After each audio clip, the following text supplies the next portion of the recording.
Welcome to Striking Options, the show that reveals the options you have to better navigate markets. I'm Jeff Kilberg, and I'm joined today by Bob Icino. Welcome, Bob. How's it going, Jeff? It's going well. The fourth quarter is here. It's interesting. The China-U.S. trade tariff conversation persists. We're actually seeing it ratchet up a little bit today. What is your focus this week, though?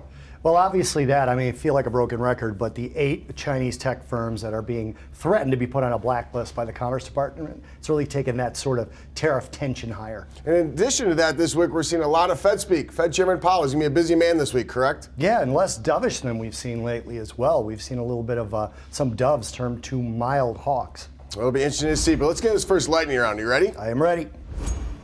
Gold. Well, we talk about the dovish stance, the hawkish stance, how we're trying to determine Fed policy. We saw the ECB in the month of September bring out a little more stimulus, but right now, gold's a very interesting trade. Yeah, it really is. Gold is starting to take a little bit, not a lot, of the sort of geopolitical tension out of the price. And because of that, I think we have an opportunity to take care of that higher volatility that we see. Well, and it's interesting, to your point, you're seeing that stubbornness in gold above $1,500. It's staying above $1,500. Where are we going to go as we do have the Fed meeting at the end of the month? We do, and that's what's keeping it up. So what I want to look at as an example is selling the October week 3, 1535, 1565 call spread in gold.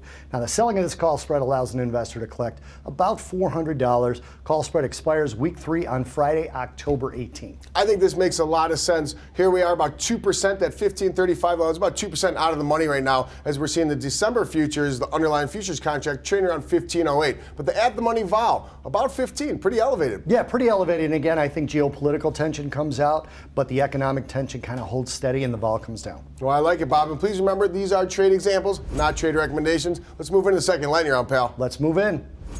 Fed policy. Well, interesting to see. We talked about Fed policy. We're seeing Fed Chairman Powell speak a lot this week, but the 10-year note, I want to focus on the 10-year note. It looks to be technically trying to test back under 150, that 1.5% level. And as you know, Bob, when we see the yields drop, we see the prices in the futures contract rise. Yeah, and that CME Fed watch tool, which has kind of been pretty volatile itself, priced in a rate cut at about 40% 10 days ago, about 80% as I talk to you right now. And there's definitely seeing the market digest that. That's where we're seeing a little bit of a drop in the yields, the move higher in price. But the trade example I want to utilize, I want to be a seller of a call spread. I'm going to be a little more aggressive than usual here, Bob, but I'm looking at the week 3, expiring October 18th. I want to be a seller of the 132, 133 call spread in the 10-year note, and that will allow us to potentially not spend a lot of time under 150, and as we digest all the Fed speak and the meeting at the end of the month. The historically technical levels pretty good in the 10-year, and these futures, when we price this, we're 131.25.5. So it is an aggressive move. You're almost at the money volatility about 524. Yeah, and this credit spread allows an investor to potentially collect about $267, much more than usual for our trade examples, Bob. Yeah, again, and this should work out well, but it is an example. That has to be remembered. All right, Bob, thanks as always, and thank you for tuning in to Striking Options. Please tune in every week as we will continue to strike options.